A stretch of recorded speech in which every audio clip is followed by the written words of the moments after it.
Oke, assalamualaikum warahmatullahi wabarakatuh. Berjumpa kembali dengan saya Bos Terong, info ragam pertanian inovatif, kreatif, dan bermanfaat ya teman-teman. Oke, baiklah teman-teman, pada video kali ini saya akan menjelaskan bagaimana cara kita mengaplikasikan Bion M ya teman-teman untuk tanaman cabai ya teman-teman.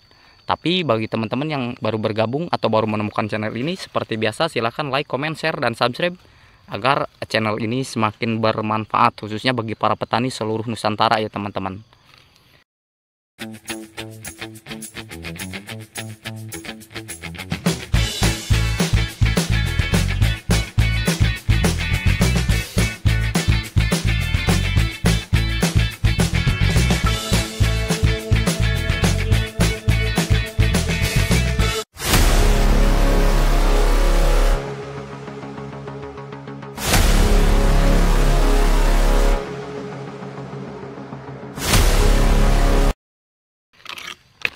Oke teman-teman, ini adalah Bion M ya teman-teman.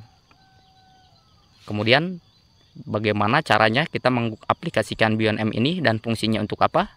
Simak terus video ini sampai selesai ya teman-teman.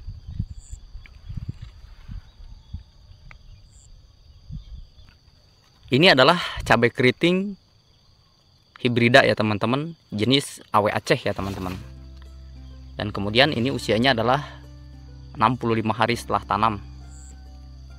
Bentuknya sudah mulai masuk ke fase generatif atau fase pembuahan ya teman-teman.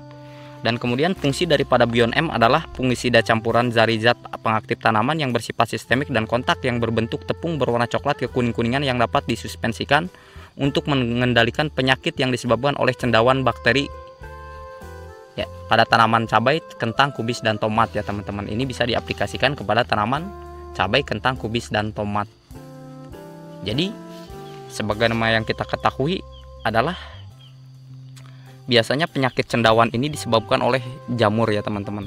Jamur ini bisa menyerang daripada akar, daripada batang, dan kemudian juga daun, buah, kemudian bunganya pun sama ya teman-teman. Tapi yang akan saya tekankan pada video kali ini, saya cenderung akan mengatasi daripada busuk daun ya teman-teman. Jadi fungsi daripada Bion M untuk mencegah busuk daun seperti itu ya teman-teman. Dan kemudian ya teman-teman, untuk Bion M ini sendiri kita mengaplikasikannya untuk tanaman cabai ini adalah busuk daun. Kita bisa menggunakan dosis 1,25 sampai 2,5 gram per liter ya. Jadi ini bisa kita melakukan penyepraian ya teman-teman. Kita spraykan langsung ke tanaman cabai yang kita miliki agar nantinya daun ini tidak busuk ya teman-teman. Sebagaimana yang teman-teman simak, untuk proses pengendalian busuk daun kita menggunakan Bion M ya teman-teman. Tapi untuk proses pengendalian busuk batang ini saya sudah menjelaskan di video sebelumnya. Silahkan nanti akan saya simpan di deskripsi. Teman-teman tinggal klik saja untuk proses pencegahan bagaimana cara kita menanggulangi daripada busuk batang ya teman-teman. Dan untuk busuk daun kita menggunakan Bion M seperti ini ya teman-teman.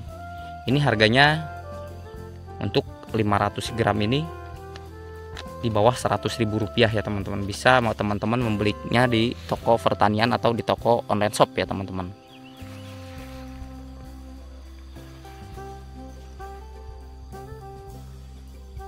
Ini luas areanya adalah 1 hektar ya teman-teman.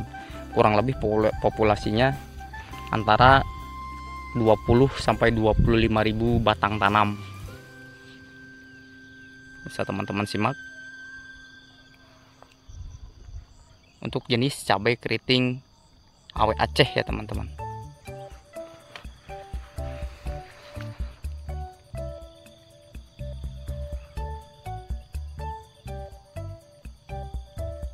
Untuk proses tutorial bagaimana tata cara penanaman, perawatan, kemudian pemupukan, silahkan teman-teman buka di video saya sebelumnya ya teman-teman.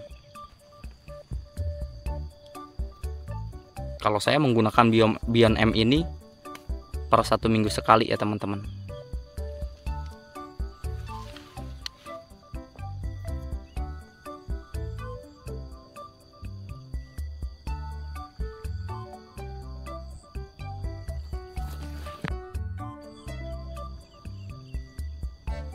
Oke, terima kasih telah menyimak video saya dalam proses pengaplikasian Beyond M terhadap cabai rawit dan cabai keriting yang saya miliki ya teman-teman.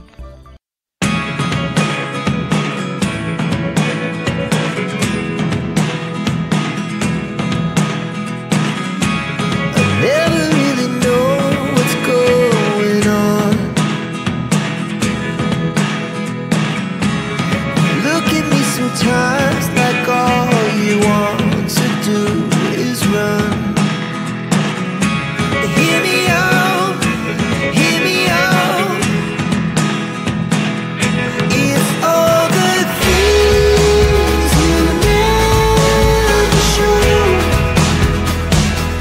There are the things I want to know. Secrets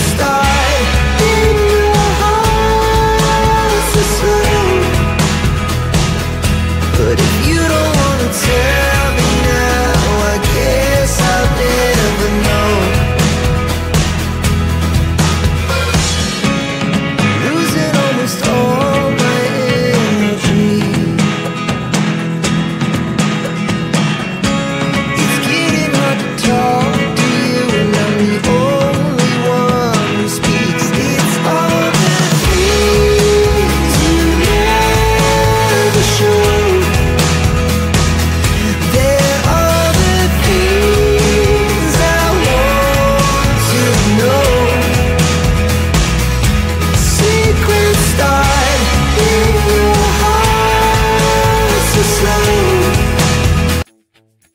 Berapa usia tanaman cabai di penyemaian yang sudah siap ke lahan tanam, dan kemudian tingginya berapa, kemudian akibat daripada kita menanam benih terlalu muda ataupun terlalu tua. Simak terus videonya sampai selesai agar teman-teman paham bagaimana keuntungan dan kerugian yang akan kita peroleh ketika kita salah dalam proses penanaman pindah lahan dari penyemaian ke lahan tanam ya teman-teman. 1 bulan di penyemaian dengan polybag idealnya sudah siap pindah ke lubang tanam ya teman-teman, dengan catatan saat penyemaian seperti ini ya tidak mesti menggunakan pupuk kimia ya. Karena kenapa? Karena sudah terdapat unsur hara pada media semai, dimana saya menggunakan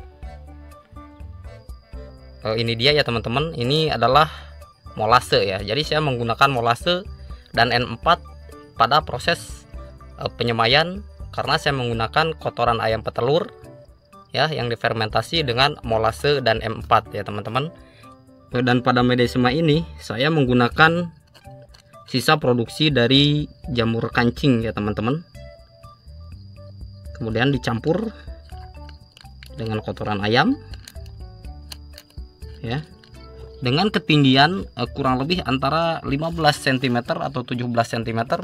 Ini sudah siap pindah ke lubang tanam ya teman-teman.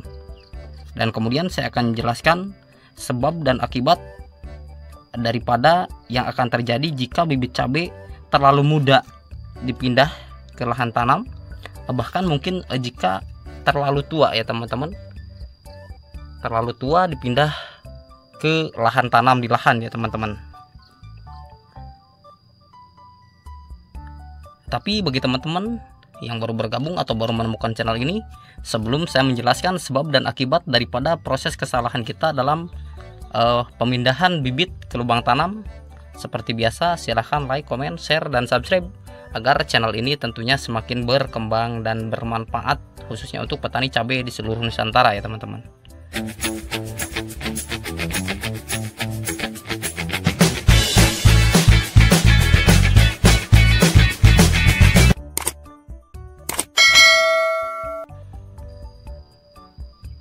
Jika bibit cabai dipindah ke lahan terlalu muda seperti ini ya teman-teman, bisa teman-teman simak ya.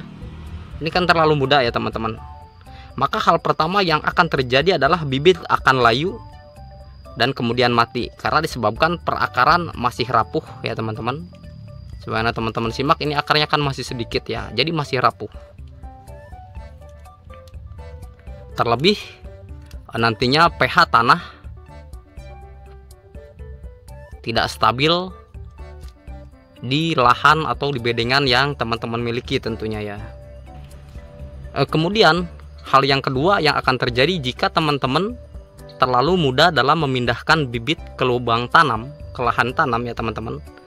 Meskipun tumbuh akan terjadi lingkaran cincin ya teman-teman. Nanti di sini akan terjadi lingkaran cincin ya, setara dengan permukaan tanah pada saat penanaman ya teman-teman.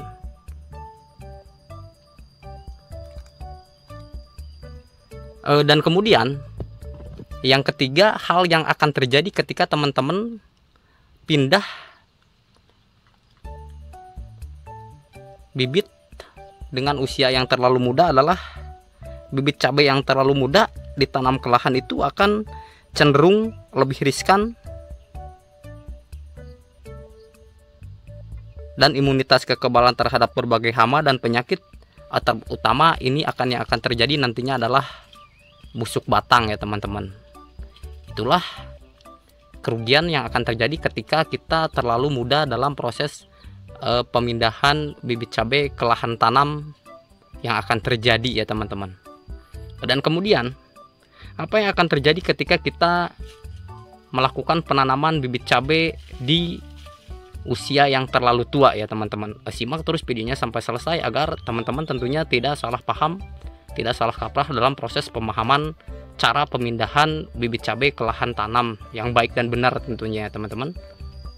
Sebagaimana teman-teman simak, ini adalah pembenihan yang saya miliki ya teman-teman. Ini adalah penyemaian yang saya miliki.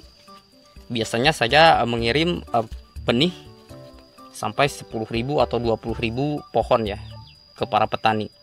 Tapi karena memang di wilayah saya sekarang adalah terjadi kemarau panjang ya, dimana memang lahan saya pun di sini yang sudah siap tanam atau sudah selesai pengerjaannya, ini tidak saya tanam ya teman-teman. Belum saya tanam, bukan berarti gagal tanam, tapi memang ini kebesaran ya, kemungkinan saya akan semai ulang. Bisa teman-teman simak, ini adalah lahan yang sudah siap tanam. Nah ini dia ya teman-teman, ini lahan sudah selesai dalam proses pengerjaannya. Sudah saya lakukan proses pencangkulan, karena memang di sini sudah prosesnya selesai pun ini terjadi kekeringan ya teman-teman. Bisa teman-teman simak ya. Jadi ini belum saya melakukan proses penanaman. Kalaupun itu benih terlalu besar sehingga nanti mungkin saya akan semai ulang untuk proses penanaman di sini. Ini jumlah luas areanya adalah 1237 meter ya teman-teman. Dan benih ini memang terlalu besar ya untuk kita pindah ke lubang tanam. Bisa teman-teman simak. Ini tingginya sudah hampir melebihi antara 60 sampai 70 cm. Ini untuk jenis cabai rawit pelita 8F1 ya teman-teman. Cabai rawit hijau pelita 8F1. Dan kemudian simak ya teman-teman penjelasannya ketika kita melakukan pindah bibit ke lahan tanam dengan usia terlalu tua ya teman-teman. Dengan bibit yang terlalu tua, hal yang pertama yang akan terjadi adalah akar terlalu banyak ya teman-teman. Nah bisa teman-teman simak, ini akar terlalu banyak ya. Bisa teman-teman simak, ini banyak sekali ya, sehingga jadi untuk perakaran cabai itu biasanya kalau akarnya terlalu banyak dan terlalu tua seperti ini akar yang ini akan busuk ya teman-teman.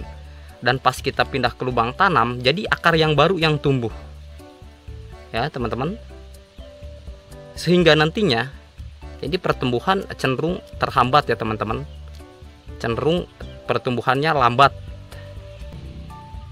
Dan kemudian akibat yang kedua ketika kita melakukan pindah bibit cabai terlalu tua adalah akan tumbuh bunga ya teman-teman.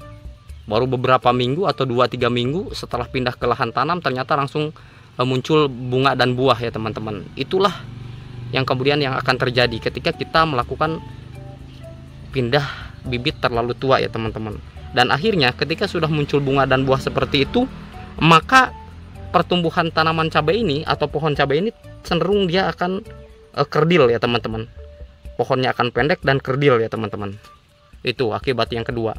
Dan kemudian akibat yang ketiga ketika kita melakukan proses pemindahan bibit cabai terlalu tua adalah usia produktif cabai ya, usia produktif cabai tidak maksimal dan cenderung nantinya cepat meranggas ya teman-teman. Itulah ketiga kerugian yang ditimbulkan akibat kita pindah bibit cabai terlalu tua ya teman-teman.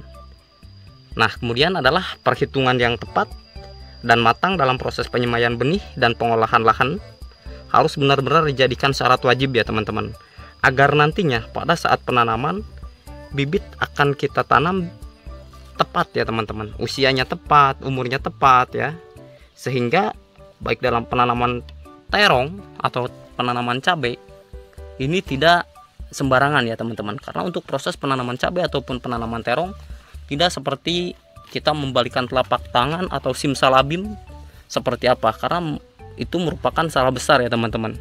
Karena untuk melakukan proses budidaya tanaman itu tidak asal-asalan ya, harus memang tahapan demi tahapan, step by step, dari mulai pengolahan lahan, kemudian penanaman, perawatan, proses pemupukan ya, bahkan cara panennya pun memang harus baik dan benar agar nantinya kualitas panen dan keuntungan bisa diperoleh oleh seluruh para petani, khususnya tanaman cabai dan terong yang sering saya jelaskan sebelumnya ya teman-teman. Oke, itulah akibat daripada kerugian dan keuntungan pada saat teman-teman pindah ya, memindahkan bibit cabai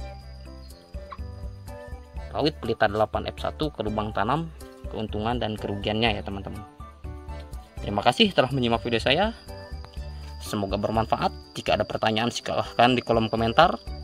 Bagaimana tata cara kita dalam proses perawatan penanaman cabai rawit pelita 8F1 yang baik dan benar. Semoga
tadi lubangnya baru kita tutup seperti ini ya, nantinya seperti ini ya.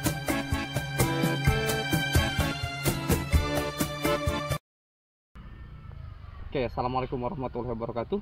Salam sukses, salam sejahtera bagi garda terdepan pejuang pangan nasional. Berjumpa kembali dengan saya Bos Terong, info ragam pertanian inovatif, kreatif dan bermanfaat ya teman-teman.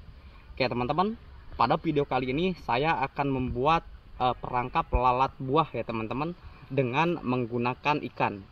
Simak terus videonya sampai selesai bagaimana cara kita membuat perangkap lalat buah ya teman-teman, agar teman-teman tidak salah dalam proses pembuatannya ya teman-teman. Tapi sebelumnya saya akan deskripsikan dulu sejenak bagaimana lalat buah itu yang kemudian bisa merusak tanaman atau buah yang teman-teman miliki, baik itu tanaman terong, baik itu tanaman cabai, baik itu tanaman mangga, kemudian tanaman semangka dan lain sebagainya. Memang lalat buah ini adalah salah satu hama yang cenderung sangat riskan sekali menyerang berbagai macam tanaman ya teman-teman. Oleh karenanya meskipun teman-teman menggunakan obat spray atau insektisida dan lain sebagainya untuk membasmi lalat buah, tentunya lalat buah akan sangat susah sekali untuk ditanggulangi. Oleh karenanya video ini saya dibuat khusus untuk para petani yang cenderung ingin mengendalikan hama lalat buah ya teman-teman. Pada video sebelumnya saya sudah membuat perangkap dengan menggunakan yellow trap ya teman-teman. Tapi ada beberapa kekurangan pada yellow trap, cenderung dia harus kita ganti setiap seminggu sekali, dan kemudian kita juga bisa menggunakan perangkap lalat buah yang lain, tapi itu memang kurang efektif ya teman-teman. Yang lebih efektif adalah yang akan saya berikan tutorialnya berikut ini ya teman-teman. Oleh karenanya simak terus videonya sampai selesai. Dan bagi teman-teman yang baru bergabung dan atau baru menemukan channel ini, silahkan like, comment, share, dan subscribe.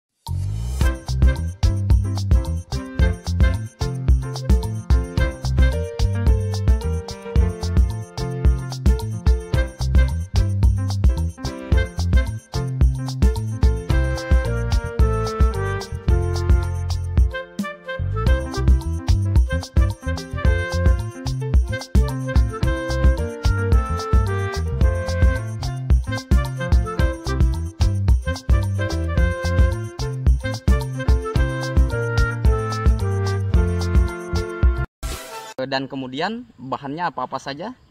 Yang pertama kita menggunakan ikan ya teman-teman. Ini adalah ikan untuk perangkap lalat buahnya ya teman-teman. Ini ikannya masih hidup dan saya menggunakan ikan cana ya teman-teman. Bisa teman-teman simak ya. Ini ikan cana ya. Dan kemudian bahan yang kedua ya, kita menggunakan ini dia ya teman-teman. Ini adalah pot bunga dari warna kuning ya. Karena sebagaimana yang kita ketahui, warna kuning adalah warna yang sangat disukai sekali oleh lalat buah. Sehingga nanti lalat buah akan tertarik dengan warna kuning ini ya teman-teman. Dan kemudian kita tidak menggunakan warna yang lain ya teman-teman. Kita hanya menggunakan warna kuning seperti ini. Dan kemudian bahan yang ketiga adalah ini dia ya teman-teman. Ini adalah amoniak cair. Larutan amoniak cair ini bisa teman-teman membelinya bahan ini di toko online ya, di online shop, atau teman-teman bisa membuatnya sendiri. Nanti next ke depan saya akan membuat cara membuat larutan amoniak ya teman-teman. Nanti di lain video ya teman-teman. Oleh karenanya bagi teman-teman yang baru bergabung atau baru menemukan channel ini, silahkan like, comment, share, dan subscribe, dan bunyikan lonceng notifikasinya agar nanti setiap kali saya update video tentunya teman-teman tidak ketinggalan dengan informasi tentang update video yang saya akan berikan selanjutnya ya teman-teman. Dan kemudian bahan yang ketiga ini dia ya teman-teman. Kita menggunakan botol air minuman kemasan seperti ini ya teman-teman. Ya, ini adalah botol larutan air kemasan yang sudah kosong ya teman-teman. Dan nanti kita akan masukkan larutan amoniaknya ke sini dan ikannya ya teman-teman. Simak terus videonya sampai selesai ya teman-teman. Dan kemudian bahan yang ketiga adalah kita menggunakan ini dia ya teman-teman, bor listrik. Bor listrik ini nanti kita akan gunakan ya teman-teman. Dan bahan yang berikutnya kita menggunakan ini dia ya teman-teman. Kita menggunakan spidol, dan yang terakhir kita menggunakan ini dia ya teman-teman, kawat seperti ini. Dan tentunya kita juga menggunakan tang seperti ini. Ini kawat seperti ini ya teman-teman. Dan terakhir kita menggunakan kompor gas ya teman-teman. Bisa teman-teman simak. Bisa menggunakan kompor gas atau bisa teman-teman menggunakan yang lainnya. Yang penting bisa menggunakan sordel listrik atau lain sebagainya. Karena kebetulan sordel listrik saya lagi tidak ada ya teman-teman. Jadi kita menggunakan kompor gas seperti ini. Oke, simak terus videonya sampai selesai. Bagaimana cara kita membuat perangkap lalat buah dengan menggunakan ikan ya teman-teman. Yuk. Nah, kemudian kita buka seperti ini ya untuk botol kemasan air minum mineralnya. Lalu kita tempel di sini, kita buat seperti ini ya teman-teman. Dengan menggunakan spidol. Nah, sudah.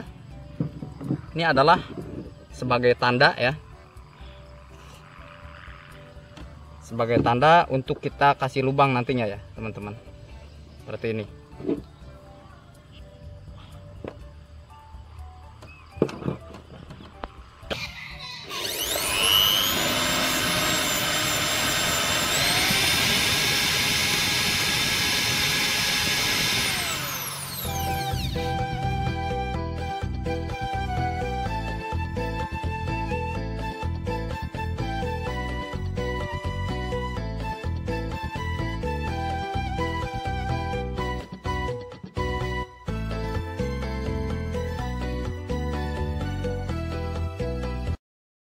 Nah, kemudian ini kita setelah dilubangi seperti ini ya, kita langsung masukkan sini ya teman-teman. Nah, ini kan ngepres ya teman-teman. Setelah dilubangi baru kita tutup seperti ini ya. Nantinya seperti ini ya teman-teman. Nah, kemudian bisa teman-teman simak kalau sudah berdiri seperti ini, kita langsung ini ya kita lubangi ya teman-teman. Kita lubangi. Kita nyalakan kompornya. Kita nyalakan kompornya seperti ini.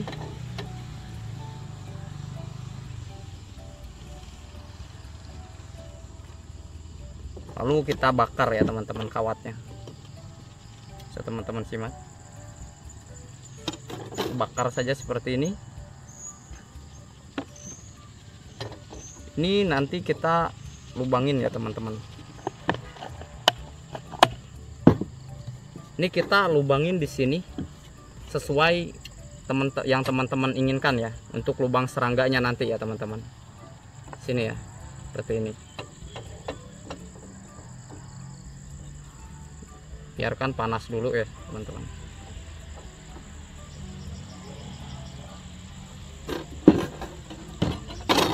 Dan ininya kita bolongin ya teman-teman, seperti ini.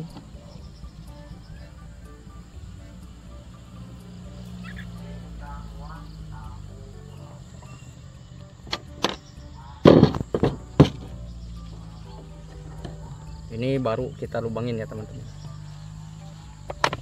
seperti ini. Ini nanti jumlah lubangnya teman-teman sesuaikan ya, sesuai yang teman-teman inginkan, mau berapa lubang.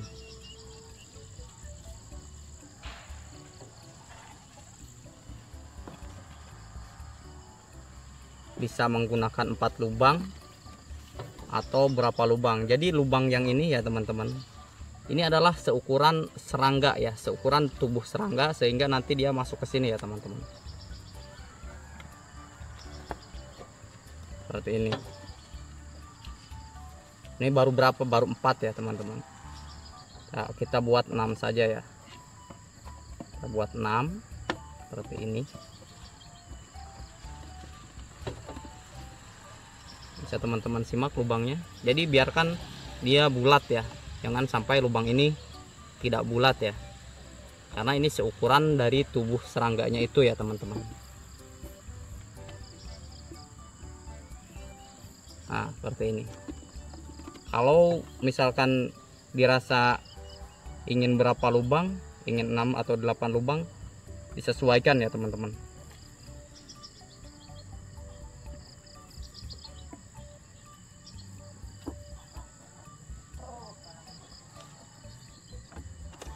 Oke. 3. Nah, jika sudah seperti ini ya, sudah kita beri lubang, barulah kita masukkan cairan amoniaknya ya teman-teman. Seperti ini. Kita masukkan cairan amoniaknya. Ini cairan amoniak kita masukkan ya teman-teman. Dan nanti ke depan saya akan membuatkan tutorial bagaimana cara kita membuat larutan amoniak ya teman-teman. Ini banding 1 ya teman-teman. Jika amoniaknya teman-teman menggunakan 100 ml, maka air putihnya teman-teman bisa menggunakan 200 ml ya teman-teman. Jadi 1:2, atau 1 gelas amoniak 2 gelas air putih ya teman-teman. Seperti itu perbandingannya. Kita masukkan seperti ini.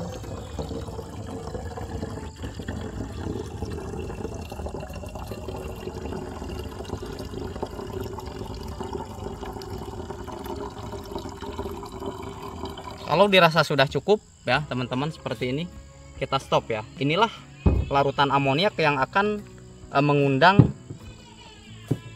serangga untuk masuk ke sini ya teman-teman, dengan ikannya ya teman-teman. Nanti akan memiliki bau yang khas, sehingga nanti serangga akan berterbangan datang ke sini ya teman-teman. Lalu kita masukkan ikan canaknya ya teman-teman.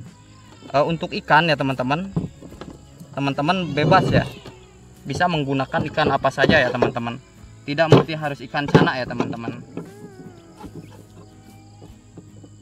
Teman-teman bebas bisa menggunakan apa saja, ikan apa saja, yang penting ikan hidup, ikan basah ya teman-teman. Maksudnya ikan basah seperti ini, jangan ikan asin ya teman-teman. Kita masukkan seperti ini. Oke, Kalau sudah kita masukkan seperti itu, barulah ini kita pasang untuk kaitannya ya teman-teman. Jadi ini kita buat bikin kaitan ya teman-teman. Kita seperti ini. Bisa teman-teman simak seperti ini ya. Lalu kita masukkan ke sini. Nah, seperti ini ya teman-teman.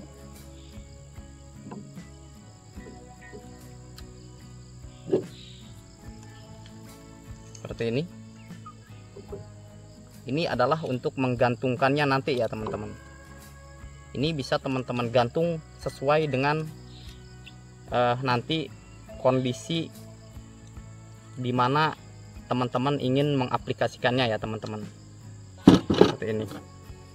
Kita masukkan seperti ini. Ingat ngepres ya teman-teman. Baru ini kita masukkan ke sini. Kita putar seperti ini. Ya. Baru ini kita buat gantungannya ya teman-teman. Seperti ini. Bebas ya. Tiketnya nanti bisa digantung di mana saja sesuai daripada teman-teman ingin.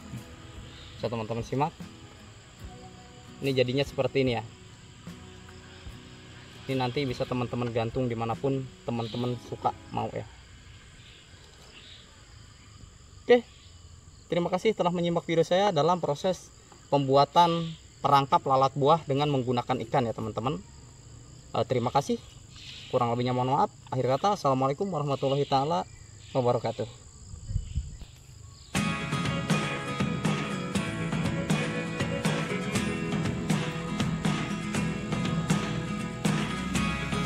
Never really know what's going on. Look at me sometimes like all you want to do is run. Hear me out,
walaupun tidak modern, cenderung pertanian kita sederhana, tapi semoga dengan kesederhanaan ini kita bisa mendapatkan hasil yang tentunya maksimal ya teman-teman. Karena kalau memang untuk di pertanian di luar negeri sana, dengan segala kemajuan teknologi dan perkembangan zaman yang luar biasa signifikan, sehingga pertanian di luar negeri memang cenderung lebih modern ya teman-teman. Tapi dengan demikian kita pun akan selalu dituntut untuk selalu berinovasi dan selalu kreatif untuk menjadikan tanaman kita meskipun sederhana, hasilnya tidak kalah daripada posisi pertanian modern ya teman-teman. Oke, baiklah teman-teman, pada video kali ini saya akan memasang perangkap lalat buah di kebun terong yang saya miliki ya teman-teman. Yang ini jumlahnya 3000 batang tanam ya teman-teman. Dan kemudian bagaimana caranya? Simak terus videonya sampai selesai ya teman-teman. Dan ini adalah perangkap lalat buah yang tempo hari saya bikin ya. Dan sekarang kita akan memasangkan atau mengaplikasikan di kebun terong yang kita miliki ya teman-teman. Dan untuk memasangnya ya teman-teman, sebetulnya untuk satu jenis atau satu buah perangkap lalat buah seperti ini, kita bisa memasangnya sesuai dengan area kebun terong yang kita miliki ya teman-teman. Artinya dalam radius 100 meter biasanya itu cenderung insting daripada lalat buah itu akan bisa mendeteksi dari mana atau daripada adanya perangkap lalat buah ini ya teman-teman. Jadi idealnya untuk 100 meter itu akan cenderung dapat menemukan perangkap lalat buah ya dengan insting mereka. Jadi untuk cara memasangnya ya teman-teman, pastikan kita ada di atas ya teman-teman, seperti ini, agar tampak kelihatan dari jauh seperti ini ya teman-teman. Jadi kalau seperti ini kan bisa teman-teman simak, dia akan kelihatan ya, akan menarik lalat buah untuk berdatangan ke perangkap yang kita pasang ya teman-teman. Bisa teman-teman simak seperti ini.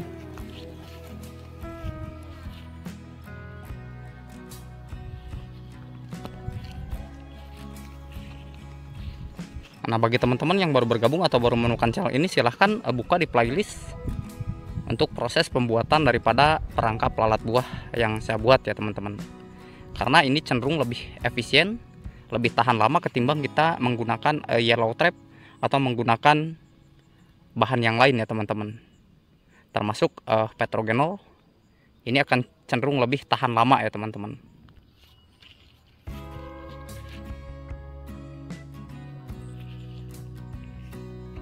Ini usianya adalah 64 tambah 7 ya, 71 hari. Di posisi sudah 4 bulan ini kekeringan ya teman-teman. Ini selama 4 bulan tidak ada hujan sama sekali, tapi posisinya alhamdulillah masih segar seperti ini ya teman-teman. Inilah salah satu keuntungan daripada kita budidaya tanaman terong ya teman-teman.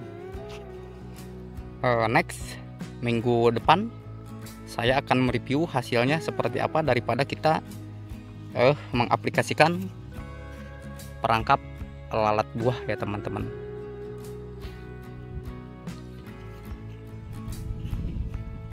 Jadi idealnya ya teman-teman, dari 1000 meter persegi ini, jadi kita pasang setiap pojok ya.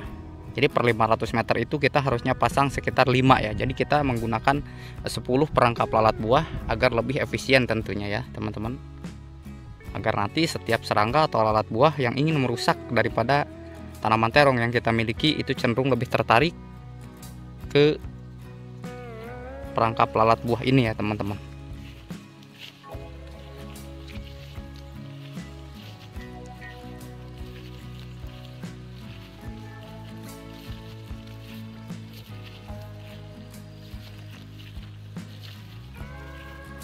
Dan next untuk ke depan saya akan membuat tutorial bagaimana cara kita membuat larutan amoniaknya ya teman-teman.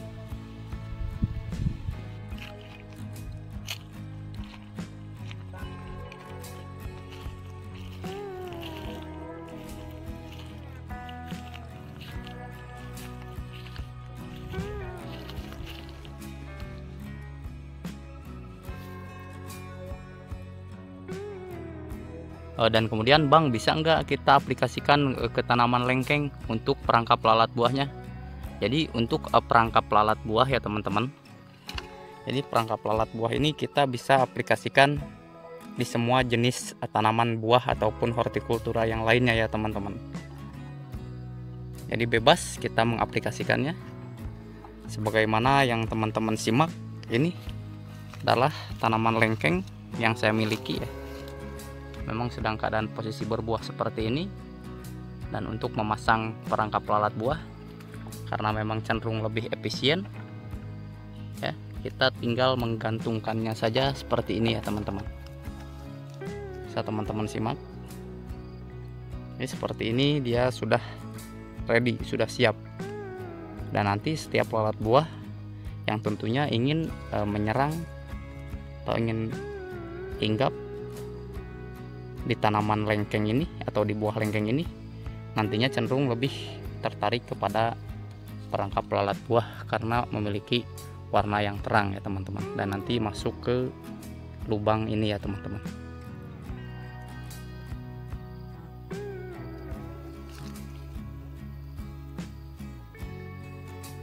Oke, terima kasih telah menyimak video saya dalam proses pengaplikasian perangkap lalat buah di kebun terong yang saya miliki dan di tanaman lengkeng yang saya miliki.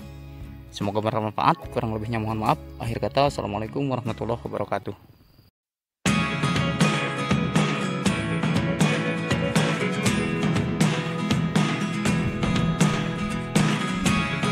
Never really know what's going on. Look at me sometimes like all you want to do is run. Hear me out, hear me out. It's all the things you never show. There are the things I want to know. See. Buka seperti ini ya, untuk botol kemasan air minum mineralnya. Lalu kita tempel di sini, kita buat seperti ini ya teman-teman, dengan menggunakan spidol. Nah, sudah. Ini adalah sebagai tanda ya, sebagai tanda untuk kita kasih lubang nantinya ya teman-teman, seperti ini.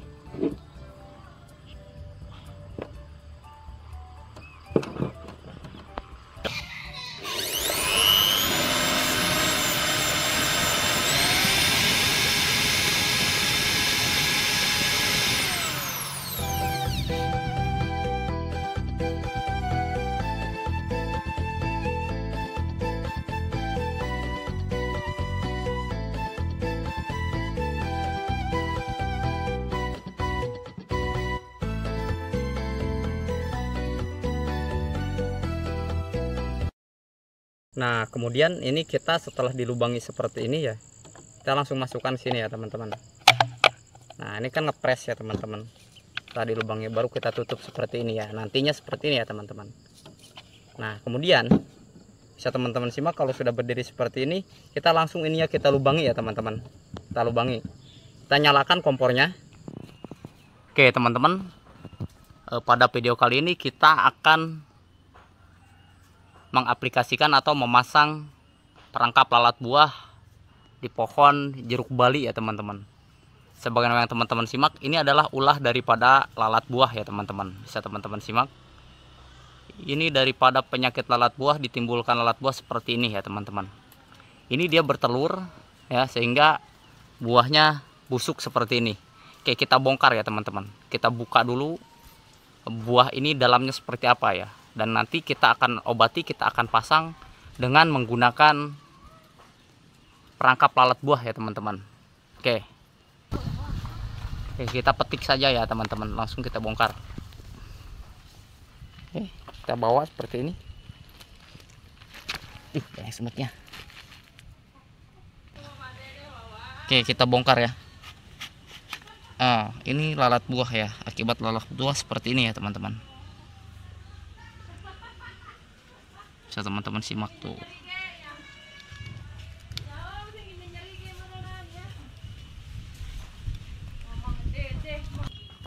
Nah, ini ulat lalat buah seperti ini ya teman-teman. Ini bisa teman-teman simak tuh. Ini jadi busuk seperti ini karena diakibatkan lalat buah ya teman-teman tuh. Nah, kemudian bagaimana cara memasangnya? Yuk kita langsung pasang saja.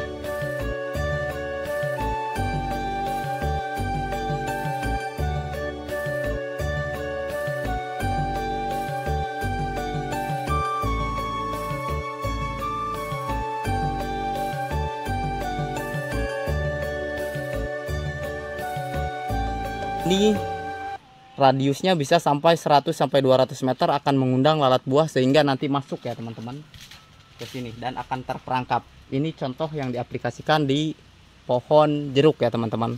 Dan kita sekarang akan pasangkan di pohon jambu ya teman-teman. Ini adalah pohon jambunya ya teman-teman. Dan ini biasanya juga sama terserang lalat buah ya. Oleh karenanya kita pun akan langsung mengaplikasikan di pohon jambu yang kita miliki ya teman-teman. Ini pohon jambunya.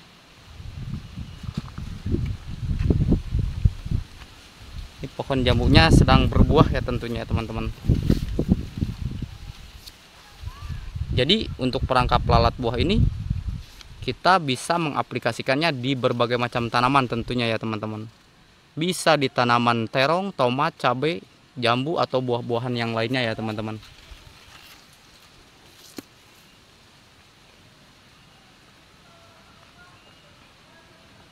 Ini untuk pohon jeruk balinya ya teman-teman. Kita langsung bersebelahan sekali. Ini di rumah kakak ya. Ini pohon jambunya. Ini pohon jeruknya ya teman-teman.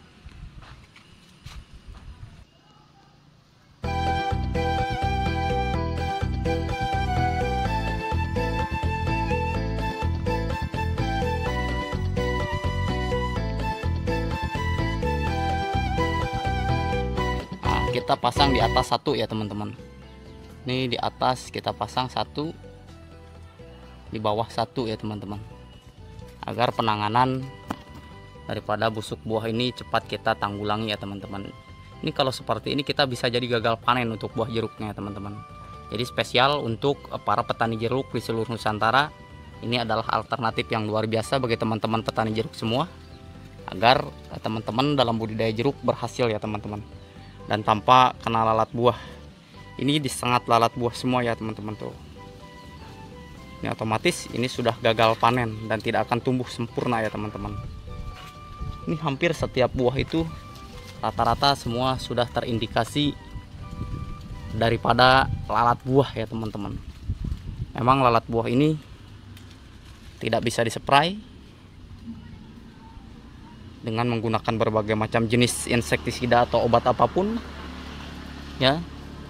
Tidak bisa diobati dengan menggunakan cara apapun kecuali dengan menggunakan ini dia ya teman-teman.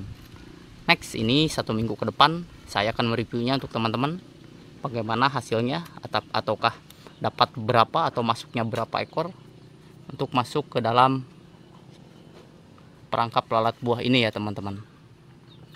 Oleh karenanya bagi teman-teman yang baru bergabung atau baru menemukan channel ini, silahkan like, comment, share, dan subscribe agar tentunya channel ini semakin berkembang dan bermanfaat ya teman-teman.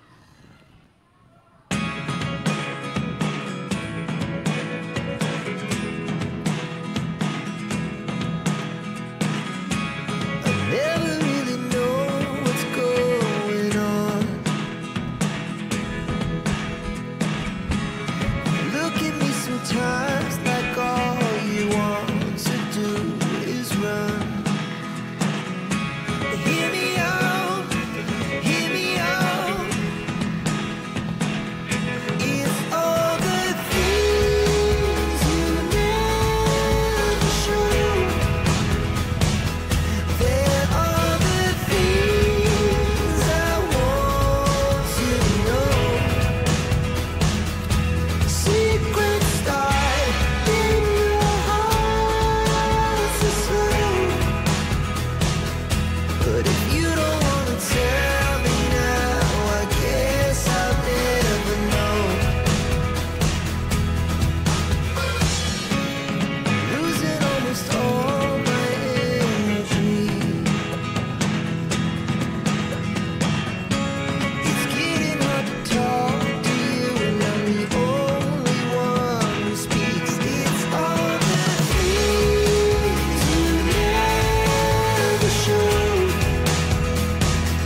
so slow.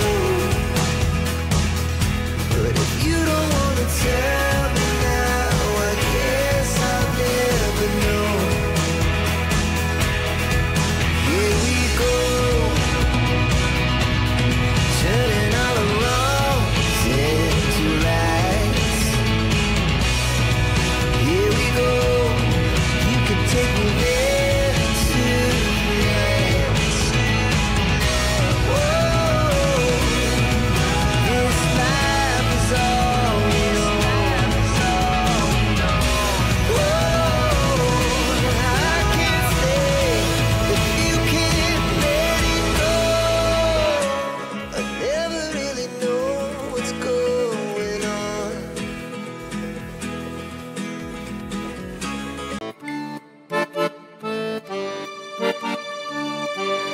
Jadi itulah kenapa kemudian pohon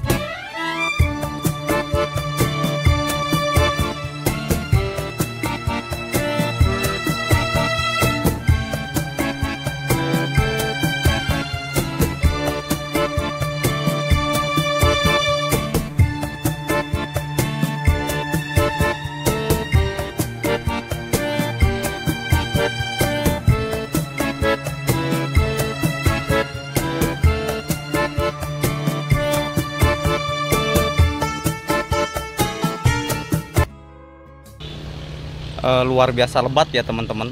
Ini bergerombol seperti ini. Ini sama, ini kuning mas ya teman-teman. Ini jenis kuning mas juga. Bisa teman-teman simak. Ini satu dahan udah tumbuh bunganya banyak banget ya teman-teman, sampai ujung sana.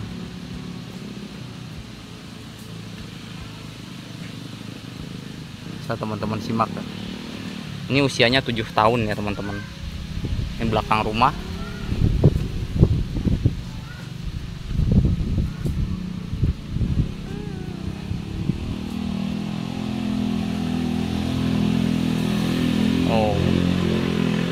Sampai bergerombol seperti ini ya. Memang untuk kuning mas ya teman-teman, di daerah saya memang cocok sekali ya teman-teman. Luar biasa bagus.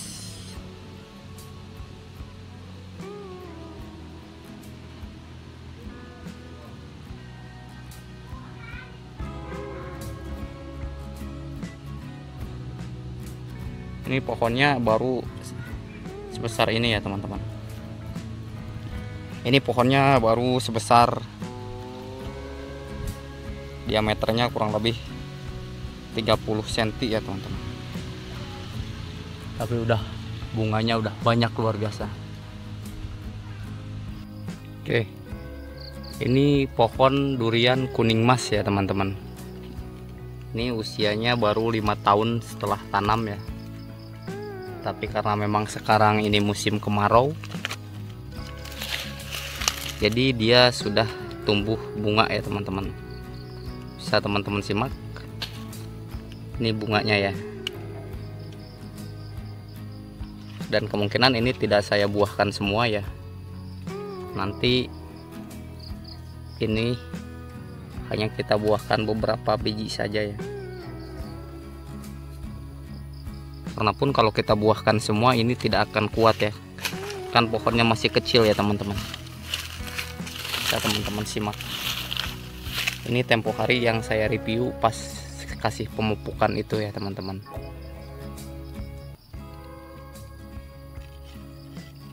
Oke, kita ke pohon yang di atas ya. Pohon durian yang di atas yang sedang kekeringan ya teman-teman. Nah, alhamdulillah kita tiba di pohon yang atas ya teman-teman. Ini adalah jenis durian yang saya miliki. Ini adalah jenis durian bawor ya teman-teman. Untuk proses pemupukan nanti di akhir video saya akan menjelaskannya kembali, karena sebetulnya untuk proses perawatan penanamannya untuk proses durian ini sudah saya update di video sebelumnya ya teman-teman. Ini adalah usia durian ini, saya sudah menanamnya dari tahun 2016 ya teman-teman. Berarti sekarang sudah hampir tahun 2023 ya teman-teman.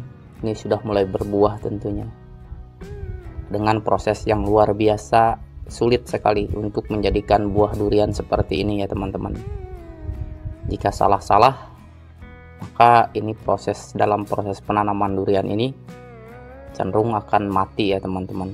Ini saya tanam sekitar 30 pohon pun yang hidup adalah sekitar 20 pohon, itu pun saya melakukan penyiangan, melakukan penyulaman dengan beberapa kali penyulaman ya teman-teman. Karena cenderung di daerah saya adalah sulit untuk air untuk penyiraman ya teman-teman. Sama seperti pohon terong yang di atasnya ini sama sedang kekeringan ya teman-teman. Bagaimana teman-teman simak ya, ini meskipun di bawah, dahan yang bawah ini sudah tumbuh buah seperti ini, sama seperti yang tadi durian kuning mas ya teman-teman. Bisa teman-teman simak, saya membeli bibit per bibit untuk durian ini adalah harganya dulu hanya Rp65.000 ya sekarang. Dan untuk sekarang harga bibit untuk durian ini adalah ngitungnya per senti ya teman-teman. Kalau di daerah saya per senti, 1 senti itu adalah Rp10.000, berarti tinggal dikalikan saja. Kalau tingginya 150 cm berarti Rp150.000 ya teman-teman. Itulah bibit durian ya teman-teman. Memang harganya cenderung mahal ya teman-teman. Dan bisa teman-teman simak, ini adalah buah durian hasil daripada selama ini saya berjibaku dengan berbagai macam kendala dan rintangan dalam proses penanamannya. Tapi memang jika melihat seperti ini, teman-teman pasti ingin menanam durian tentunya ya teman-teman. Memang prosesnya luar biasa, sangat sulit, sama seperti kita mengurus bayi ya teman-teman. Untuk durian, salah pengairan, salah pemupukan itu akan cenderung mengakibatkan hal yang sangat merugikan untuk pertumbuhan durian ini sendiri ya teman-teman. Terlebih memang di daerah saya memang sudah hampir 4 bulan ini tidak ada hujan ya teman-teman. Oke, kita lanjut ke pohon durian musangking ya teman-teman. Ini adalah pohon durian musangking ya teman-teman. Bisa teman-teman simak. Ini tingginya kurang lebih antara sekitar 6 meter ya ke atas. Dan untuk percabangannya, untuk dahannya ke pinggir, ini 4x4 ya teman-teman. 4 meter ke kanan, 4 meter ke kiri. Dengan jumlah buah, saya buahkan biasanya untuk satu pohon ini hanya sekitaran 20 biji ya teman-teman. Dengan saya menyetek dari awal bahwa bunganya tersebut saya setek, saya buang sebagian, dan kemudian jadilah buah seperti ini ya teman-teman. Karena kenapa? Karena kalaupun saya buahkan semua ya teman-teman, ini akan cenderung hasilnya lebih jelek ya teman-teman, atau cenderung tidak bulat ya teman-teman. Bisa teman-teman simak ya, ini hasil daripada durian yang saya miliki ya teman-teman.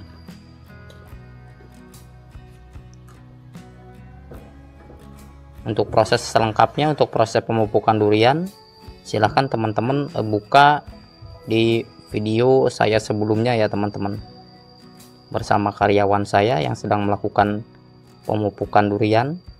Di situ sudah saya cantumkan merek ya untuk jenis duriannya ya teman-teman, untuk proses pemupukannya.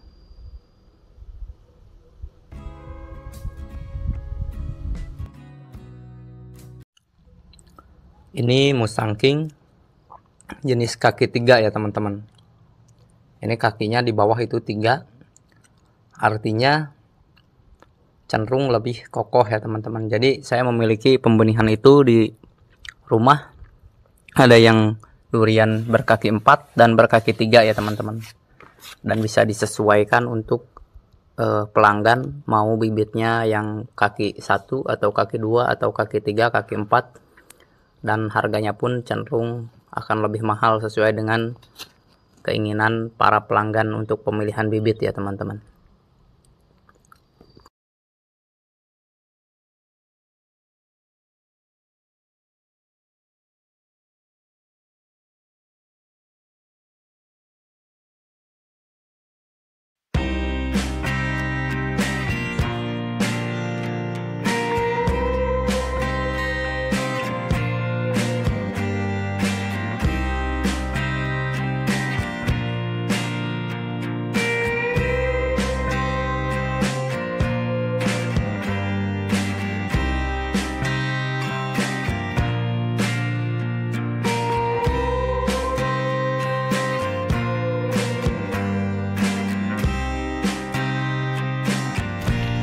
Kalau yang ini adalah jenis bawor ya teman-teman. Ini adalah durian saya, durian bawor. Memang pada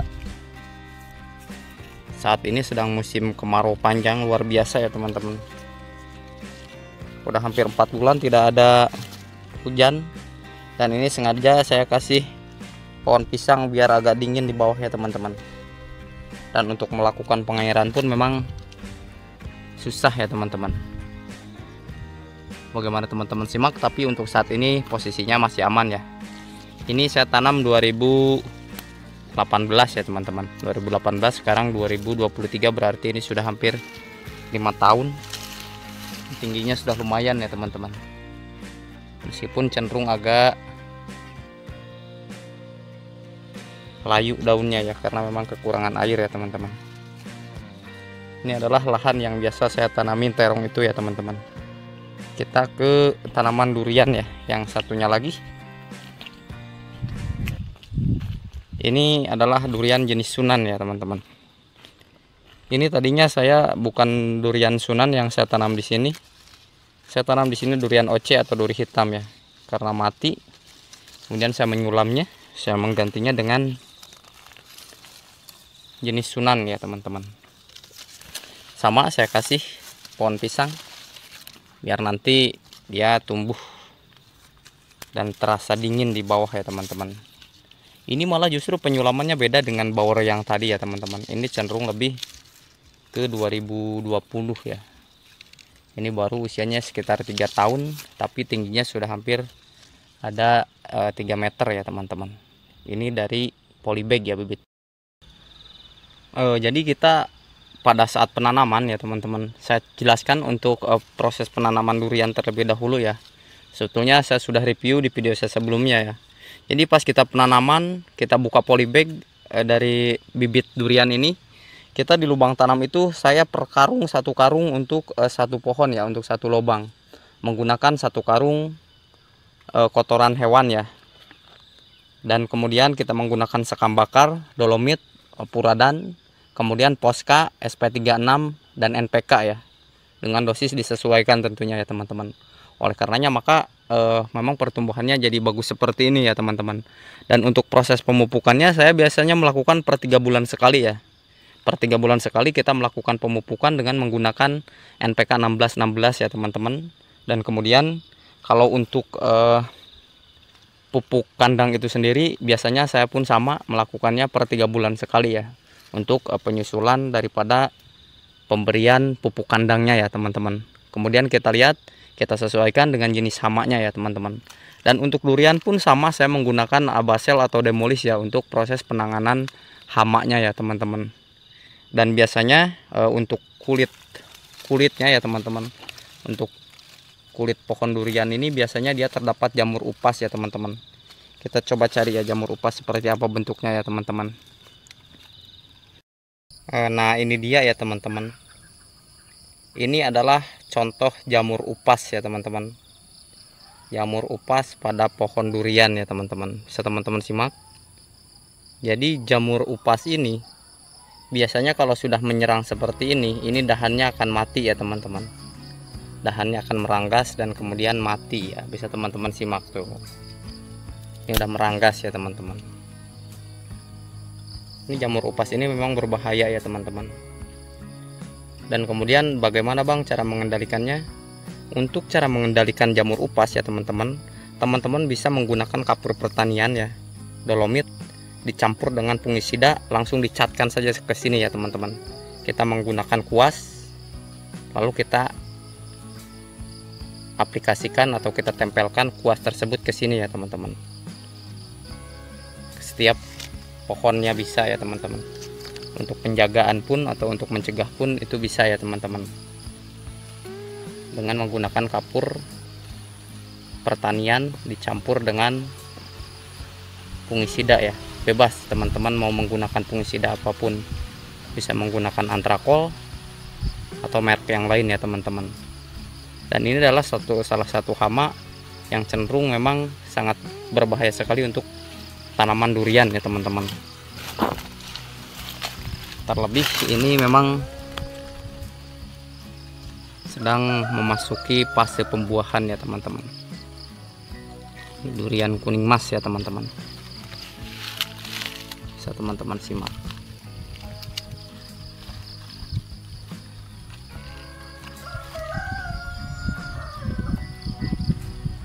Jadi untuk di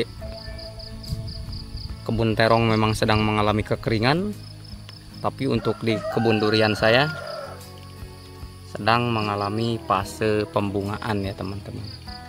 Itulah, memang ada kerugian dan ada keuntungan. Keuntungannya di terong kita kekeringan, tapi di durian kita sedang pembungaan ya teman-teman.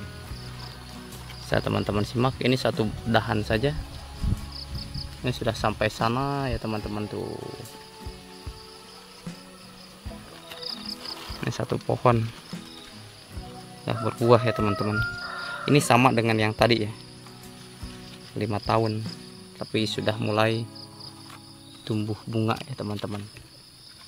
Ya teman-teman simak. Polybag juga sama. Yuk kita ke durian yang satunya lagi, ke durian duri hitam ya teman-teman. Ini teman-teman simak, ini udah mulai meranggas ya teman-teman. Ini tadinya hijau royo-royo, bagus sekali daunnya, karena sekarang memang musim kemarau. Jadi seperti ini bentuknya ya teman-teman. Bisa teman-teman simak. Ini sama dengan yang tadi ya, 2018. Berarti ini udah hampir 5 tahun ya teman-teman. Udah tinggi. Kalau yang tadi kan yang kuning mas itu sebetulnya saya tanam tuh sama ya, di waktu yang sama, tapi memang kalau kuning mas untuk daerah saya cocok sehingga dia sudah mulai berbuah ya teman-teman. Next kita ke durian hitam yang satunya lagi ya, atau durian oce. Kita jalan ke sini teman-teman. Satu penanaman yang sama. Ya ini dia teman-teman. Ya, ini oce duri hitam. Sama, ini 2018, usianya sekitar 5 tahun, dan saya kasih gerbong pisang biar dingin ya teman-teman. Dan ini di atasnya adalah pohon terong saya, kebun terong yang saya miliki ya teman-teman. Kita langsung ke tanaman lengkeng yang saya miliki ya teman-teman. Sengaja video kali ini saya hanya jalan-jalan saja ke kebun, melihat-lihat kondisi daripada tanaman yang memang cenderung sedang mengalami kekeringan ya teman-teman. Sesuai dengan yang saya review di video saya sebelumnya, bahwa jangankan untuk tanaman, untuk kebutuhan sehari-hari pun rumah tangga kita tidak ada air ya teman-teman. Ya ini dia pohon lengkeng ya, yang tempo hari saya review, dan saya sudah melakukan tutorialnya bagaimana cara agar lengkeng itu senantiasa berbuah lebat seperti ini sepanjang tahun ya. Karena sekali lagi saya jelaskan bahwa memang untuk tanaman lengkeng adalah salah satu tanaman tanpa musim, tanpa mengenal musim ya teman-teman. Dia cenderung lebih selalu berbuah sepanjang waktu ya teman-teman, atau setiap musim. Oh teman-teman simak, ini adalah jenis lengkeng madu ya teman-teman. Ini sudah berbuah. Ini setiap 6 bulan sekali sepanjang tahun dia akan tumbuh bunga baru ya teman-teman, seperti ini. Dan untuk hamanya, penanggulangannya sebetulnya kalau lengkeng itu codot saja ya teman-teman, karena saya tidak melakukan penyepraian pun. Ini saya tidak melakukan penyepraian, tapi memang udah tumbuh bunga ya seperti ini, atau pentil buah seperti ini. Oh bisa teman-teman simak ya. Ya begitulah teman-teman, dengan kondisi kekeringan seperti ini. Ini cabai kaliber, jumlahnya di bawah ini 2000 pohon, semuanya kekeringan ya teman-teman. Dan ini tidak saya urus sampai sana, tadinya ini kaliber yang tempo hari saya review. Dan ini adalah pohon alpukat ya. Ini pohon alpukat di tahun yang sama, penanaman yang sama.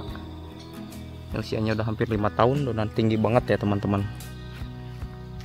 Di pinggirnya sesuai dengan saya review, Ini adalah budidaya pokak ya teman-teman, 100 pohon di pinggiran dari ujung sini sampai ke ujung sana.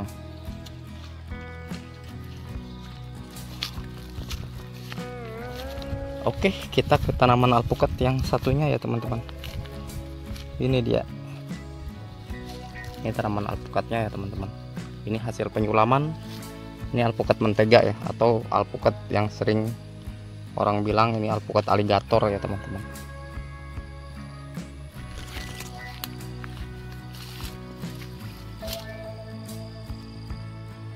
Sebetulnya di atas sana masih ada ya teman-teman. Untuk pohon duriannya di atas sana masih ada banyak, di atas di sana. Karena saya tanam durian itu di sini, di atas sana. Kemudian yang di dekat rumah pohon pete, pohon durian, alpukat. Dan ini adalah stok saya teman-teman. Ini stok pupuk kandang yang saya miliki untuk di lokasi pertama yang di sini ya. Untuk di rumah dan di lokasi ketiga itu lain lagi. Ini hanya stok di sini. Jadi ketika ingin melakukan penanaman ulang, nantinya kita fermentasi dan kita baru melakukan penanaman ulang, baik itu terong ataupun cabai. Ini baru setinggi ini ya teman-teman, kuning mas, tidak terlalu tinggi,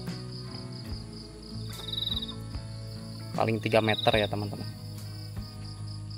Memang untuk kuning mas itu daunnya luar biasa ya, besar-besar, beda dari bentuk daun bawor atau oce, duri hitam. Untuk jenis kuning mas ini memang daunnya lebar-lebar dan besar-besar ya teman-teman. Ini cocok sekali di daerah saya teman-teman. Kalau ini masih di pembenihan ya teman-teman, masih di pembenihan belakang rumah. Ini duri hitam. Ini saya beli tingginya 1 meter. Saya beli harganya 400.000 ya teman-teman. Karena ini kaki 4 ya teman-teman. Ini kaki 4, 1, 2, 3, 4 ya teman-teman. Ini 400.000 1 meter ya untuk oce atau duri hitam. Sedangkan di pinggirnya ini adalah bawor ya teman-teman. Ini murah ya teman-teman. 1 meter 50 tingginya. Ini hanya 200.000 ya teman-teman. Ini adalah lahan yang kekeringan di belakang rumah.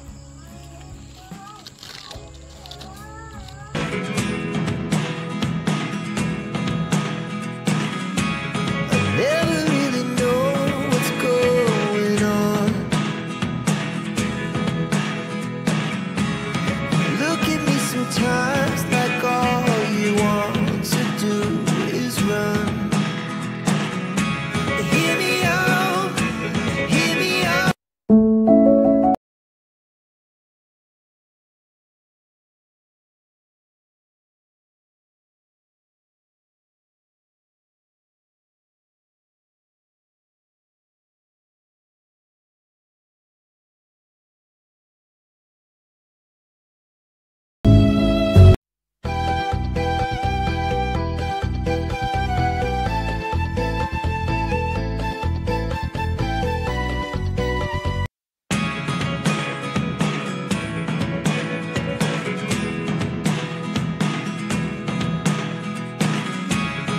Never really know what's going on. Look at me sometimes like all you want to do is run. Tonton videonya sampai selesai bagaimana cara kita menanggulangi berbagai macam ulat yang kemudian akan menyerang tanaman terong di usia 21 hari setelah tanam ya teman-teman. Dan kemudian fungsi rumput ini setelah dikoret nanti peruntukannya untuk apa? Simak terus sampai selesai. Dan kemudian dosisnya berapa untuk insektisida ini agar nanti tanaman terong yang teman-teman miliki terhindar dari berbagai macam penyakit ulat ya teman-teman. Pencegahan hama yang menyerang cenderung lebih baik ketimbang nantinya ketika tanaman kita terserang lebih banyak penyakit ya teman-teman. Cegah sejak dini, sejak awal, agar nanti pertumbuhan terong yang teman-teman miliki cenderung maksimal dan bagus ya teman-teman. Tujuan saya adalah semoga ilmu yang saya kuasai kemudian bisa teman-teman menirunya ya teman-teman, agar nantinya tingkat keberhasilan tanaman terong cenderung jauh lebih menguntungkan dan lebih subur ya teman-teman. Oleh karenanya simak terus video ini sampai selesai agar teman-teman paham bagaimana cara kita proses perawatan terong di usia 21 hari setelah tanam ya teman-teman.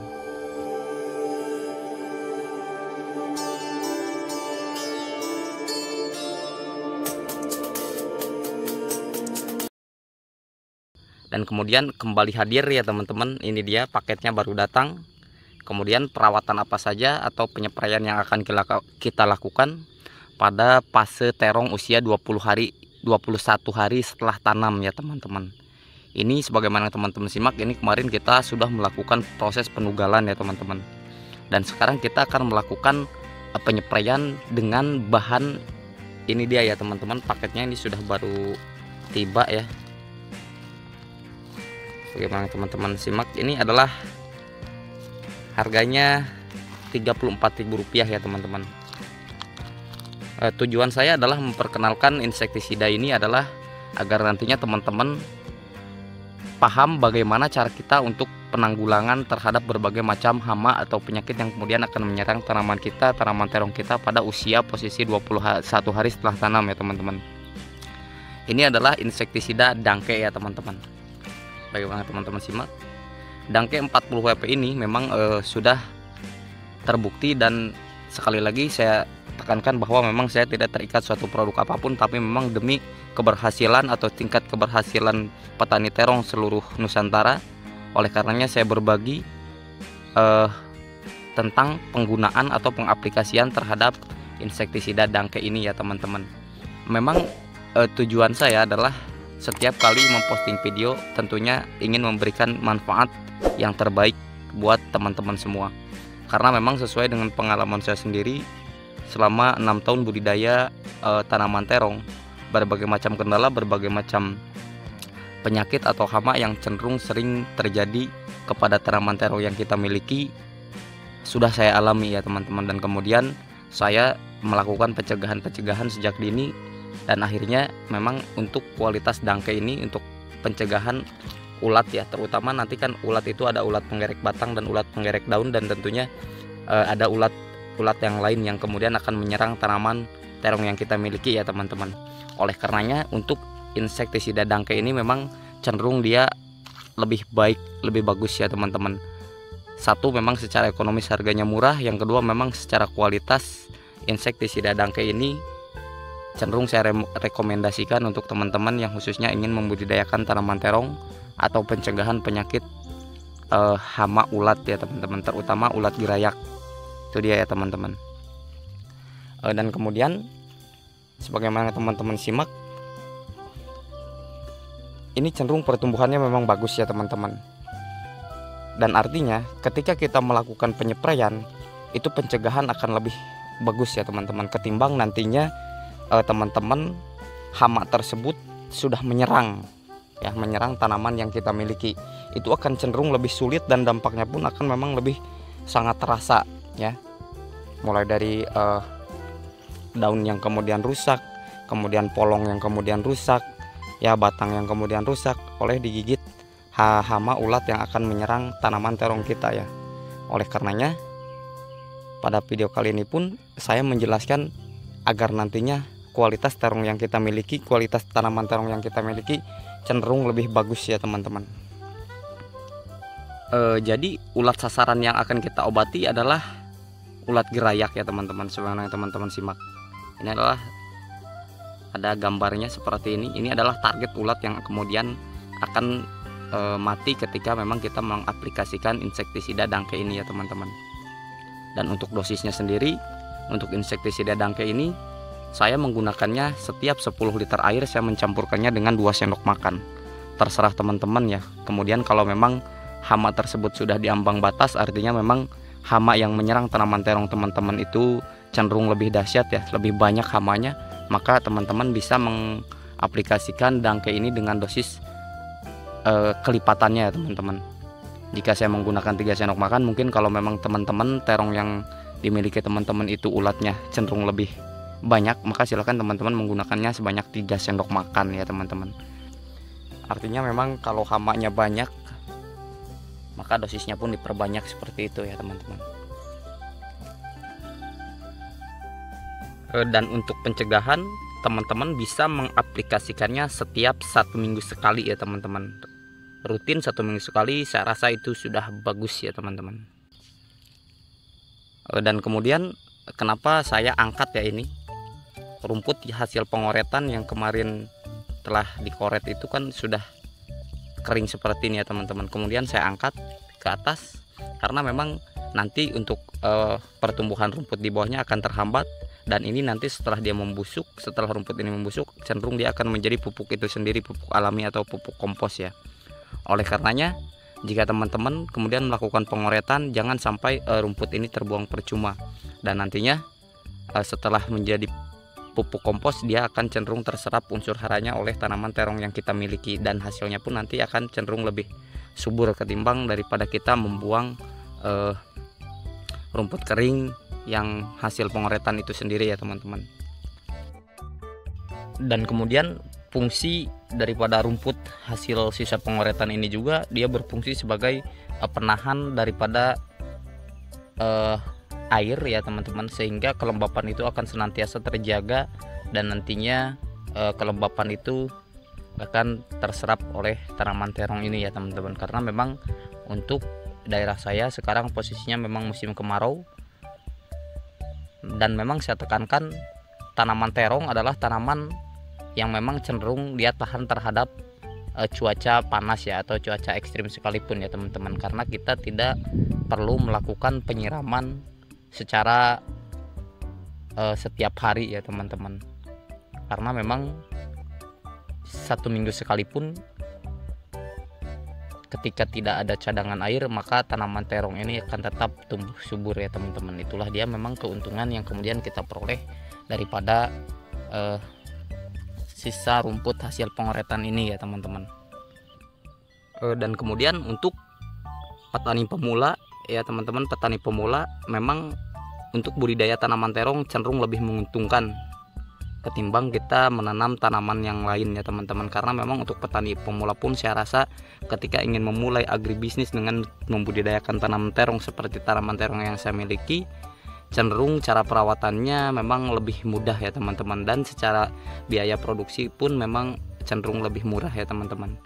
Jadi bagi teman-teman yang ingin mencoba budidaya agribisnis dalam proses penanaman tanaman terong, silahkan bertanya di kolom komentar atau ikuti perkembangan channel Bos Terong Channel agar setiap kali update video teman-teman tidak ketinggalan terhadap informasi-informasi apa saja yang kemudian senantiasa saya bagikan di channel Bos Terong ya teman-teman. Dan memang pengalaman itulah yang kemudian akan menjadikan ilmu yang sangat berharga di saat kita ingin memproses atau membudidayakan berbagai macam jenis tanaman ya teman-teman. Jadi bagi teman-teman memang kalau belum mencoba dalam proses budidaya tanaman apapun, kita cenderung meraba-raba ya teman-teman. Tapi ketika memang sudah melakukan proses terjun langsung di produksi di lapangan, maka itu pengalamannya pun akan semakin bertambah, sehingga nantinya berbagai macam penyakit, berbagai macam cara penanggulangan terhadap tanaman yang kita miliki itu akan cenderung lebih kita kuasai ya teman-teman.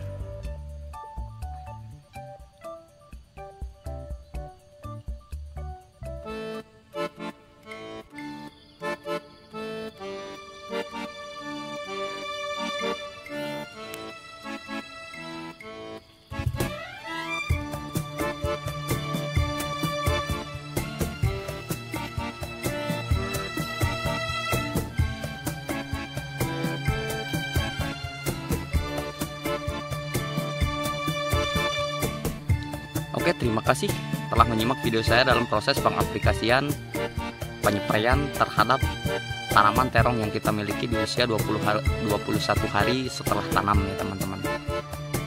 Semoga bermanfaat. Kurang lebihnya mohon maaf. Kalau ada pertanyaan silahkan di kolom komentar bagaimana tata cara kita dalam proses budidaya tanaman terong khususnya ya teman-teman.